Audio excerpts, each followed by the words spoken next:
Hello guys, welcome back to my channel. Today we are going to see the Pixel Experience Plus ROM for the Poco X2 or Redmi K30, whatever you have, which is based on Android version 11. So guys, let's begin.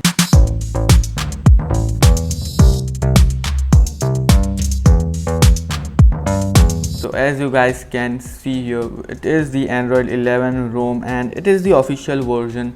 The security patch level we get here is the latest 1/5 of September, and the kernel we get is the Stormbreaker kernel, which is a good kernel and average kernel, I must say.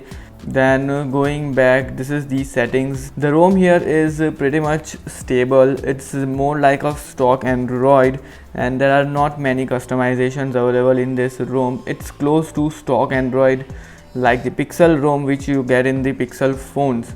So let's just begin by going to the settings. In the system, these are the options. First of all, I am going to show you the customizations here in which are available in the system settings. In the gestures, these are the options: the lift to check phone and everything, 3-finger swipe for the screenshot available. Long screenshot option here is not available, and there are not, as I told you, there are not many customizations available.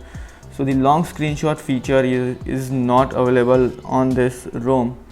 Then going back to the buttons, these are the options: the system navigation gesture, whichever you want you can switch to it. Then going back to the other customizations, these are the options: the power menu options. You get to see the option advanced reboot option, which includes like in the power, in the restart, these are the options: the system recovery and bootloader. These are the options available here. Then going back, these are the options: the wake device with volume buttons, answer call or everything, click to partial screenshot, volume down button and power button to take the partial screenshot. Now just stretch whatever the screenshot you want to take and just click OK. So now this will be the partial screenshot available. You can turn it on from here. If you don't want, then you can turn it off.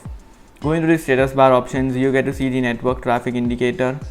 You can turn it on from here, but then if you turn on the network traffic indicator, then the other notifications just go into these dots which just don't look good, so I had just kept it disabled. Then the clock positions, styles, the battery style icon, portrait, circle and everything, these are just the normal options. These are the only customizations available in this ROM, not more than this. Then going back, the whole ROM is just like the Pixel Experience. It is just the stock Android ROM. Nothing has changed other than this. These are the only additional features available in the ROM. Then moving forward, we get to see the digital well-being. As you can see, the accessibility features, the security, the fingerprint sensor here is working fine. But first I'll just show you, this is the lock screen just like the Pixel. Nothing has changed here also. You can just, and as you can see, the fingerprint sensor here is working fine. The face unlock here is also available, which is also working fine. App locker here is not available as this is the Pixel Experience ROM. App locker here is not available. If you want, you have to download an external app from the Play Store for the app locker. Then moving forward to the sounds and vibration, here also nothing is new, everything is just the same. And okay, we get to see the Mi sound enhancer available here. So this is the new available in the Pixel Experience Plus. This is the volume panel just like the Pixel ROM. Then going back to the display options, these are the available options, colors, and we get to see the minimum refresh rate and maximum refresh rate. You can switch to refresh rate from the maximum one. You can switch to 60, 90 or 120. These are not working. 30, 50 Hz are just not working, and everything is just the same. Then you get to see the ambient display, which is also working fine, no issues. Then talking about the battery life, I must say the battery backup on this ROM is average. It's just not good.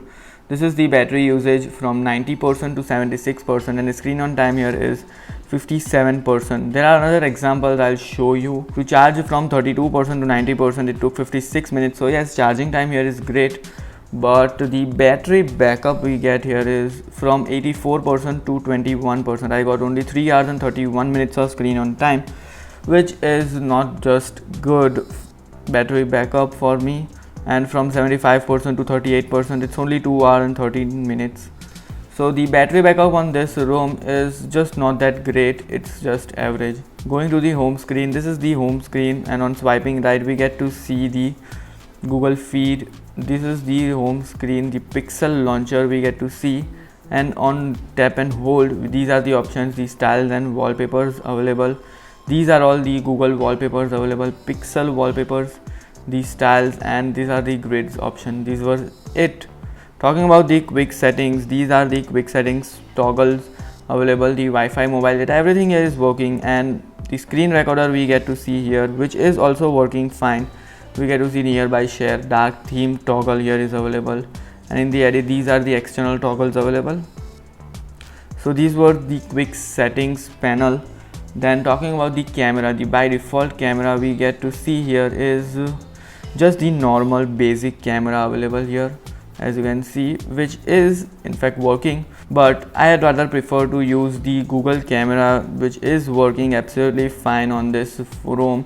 No issues, everything here is working. The front camera, everything on this ROM is working fine, as this is a Pixel. So yes, there are no as such major issues in this ROM. Everything just seems to be working fine. Then talking about the performance here, I had run the Geekbench scores 2 times. The first time the score I got was 395 and 1332, which is a pretty low score. The other scores, these are from the ColtOS 527 and 1630, and if you see the comparison, the scores are very low in this ROM. This is the second time I had run the Geekbench on this phone in this ROM, the 465 and 1278. So yes, the Geekbench scores are very less. And talking about the Antutu benchmark scores, the Antutu benchmark scores are also less as compared to other ROMs. These are the scores 2,90,000. So yes, the scores, the Antutu benchmark, Geekbench scores are just less. But overall, in day-to-day usage, the performance of this ROM is better than other ROMs. It is smoother than other ROMs. It is fluid. No issues with the performance. The day-to-day tasks, the app opening speeds, everything is just fluid and fast. I just don't know why these scores are less. As you can see, we get to see the new dialer app. This is the Android 12 like option available, 12 like UI available here.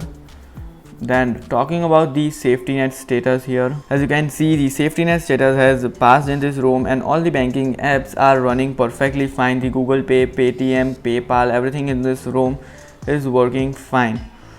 So this was it for the Pixel Experience ROM. Everything seems to work fine and fluid. So if you want a cleaner ROM and fast and smooth, battery backup is a bit bad, but overall everything in this ROM is just great, and there are no such major bugs. Everything from booting to unlocking the phone to using the calls and everything are just working perfectly fine. Only call recorder is missing, otherwise everything is just great. You can use it as a daily driver if you want a clean experience and a stable ROM. I am using this from 8 days now, and it's just great. There are no issues with this ROM. So yes, that is it for now. If you enjoyed this video, then don't forget to hit the like button. If you are new to this channel, then please guys subscribe to the channel, and if you have any questions, then you can ask me in the comment section below or in the Telegram group. I'll meet you in the next one. Till then, stay safe, have fun, and bye.